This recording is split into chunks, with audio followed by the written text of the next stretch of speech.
చేస్తేనే జాతి గుర్తుపెట్టుకుంటుంది. మనం చేసే పనికి కూడా ఫలితం వస్తుంది.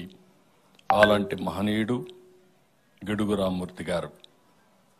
అయితే మన భాషకు ఒక మంచి చరిత్ర కూడా ఉంది.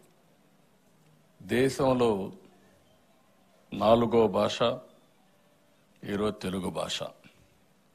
10 కోట్ల మంది మాట్లాడే భాష తెలుగు భాష కావడం మనందరికీ గర్వకారణం. హిందీ, బెంగాలీ, మరాఠీ తర్వాత ఎక్కువ మంది మాట్లాడే భాష తెలుగు భాష. ఇది ఒక విధంగా చెప్పాలంటే మన అదృష్టం కూడా. అమెరికా లాంటి దేశంలో తెలుగు 11వ భాష అంటే అది తెలుగు వారి సత్తా కూడా. చాలామంది అనుకుంటారు ఇంగ్లీష్ వస్తేనే మనకు ఉద్యోగాలు వస్తాయి, డబ్బులు వస్తాయని. ఇటీవల కాలంలో ఈ పిచ్చ ఎక్కువ పెరిగింది కూడా. ఆ పిచ్చకు కూడా కారణం మనం గుర్తుపెట్టుకోవాల్సింది, ఒక్కొక్కసారి మోసాలు చేయడం కూడా. దీంట్లో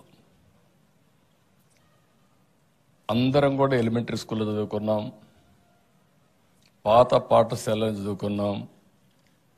అక్కడి నుంచి విదేశాలకు వెళ్ళి బ్రహ్మాండంగా రాణిస్తున్నారు. ఆ రోజు ప్రాథమిక విద్య ఇంగ్లీషులో చదువుకోవాలి. చదువుకునేది మాతృభాష తెలుగు భాష. ఈరోజు దేశంలో కూడా చాలా వరకు అనేక మంది ఎన్నో ప్రయత్నాలు చేసి ఏదైతే మనలో నాలెడ్జ్ రావాలంటే మాతృభాషలోనే సాధ్యం. అందుకే ప్రాథమిక విద్య మాతృభాష తప్ప వేరే భాషలో చేయడానికి వీలు లేదని కూడా చాలా స్పష్టంగా చెబుతున్నారు. ఈరోజు ఇంగ్లీష్ని నేర్చుకోవాలి.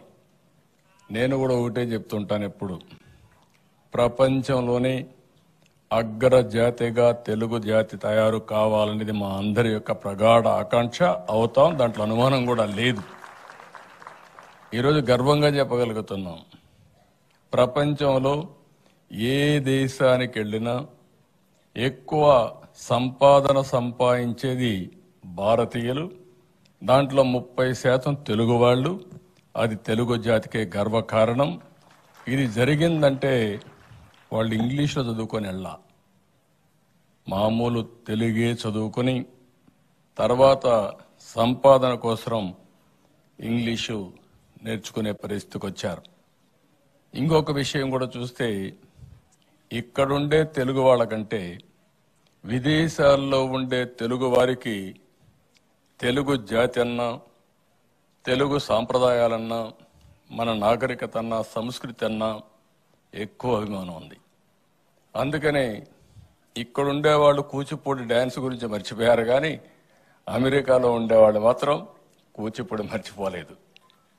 అంటే ఇది ఓసారి అనిపిస్తుంది నాకు, దగ్గరున్న మనం మర్చిపోతున్నాం, ఇక్కడి నుంచి వేరే దేశాలకు పోయిన వారికి ఈ సంస్కృతి సాంప్రదాయాల విలువ ఎక్కువ తెలుసు అని చెప్పి కూడా నేను మీకు తెలియజేసుకుంటున్నా.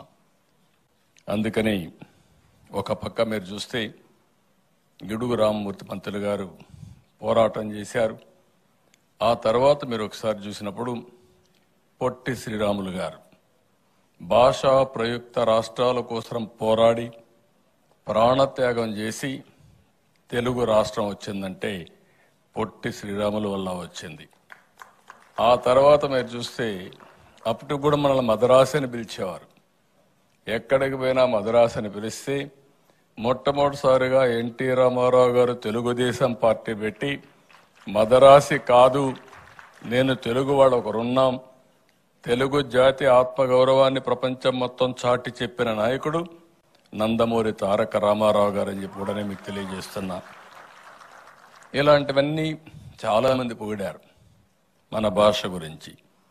తెలుగు భాషలందు, దేశ భాషలందు తెలుగు లెస్స అని శ్రీకృష్ణదేవరాయలు లాంటి వ్యక్తి పొగిడే పరిస్థితికి వచ్చారు. అదే సమయంలో సిపి బ్రౌన్ లాంటి విదేశస్తులు తెలుగును అభిమానించారు, తెలుగును నేర్చుకున్నారు, మన భాషని ప్రమోట్ చేసే పరిస్థితికి వచ్చారు. అంతేకాకుండా మీరు ఒకసారి చూస్తే ఎన్టీ రామారావు గారిని చూసినప్పుడు తెలుగు భాష ఏ విధంగా మాట్లాడాలి, చాలామంది వచ్చారు, చాలామంది చేశాం. ఆ భాషను ప్రమోట్ చేయడంలో ఎన్టీ రామారావు గారి తర్వాతనే ఇంకొకరు వస్తారనే విషయం కూడా మనం గుర్తుపెట్టుకోవాల్సిన అవసరం ఉంది.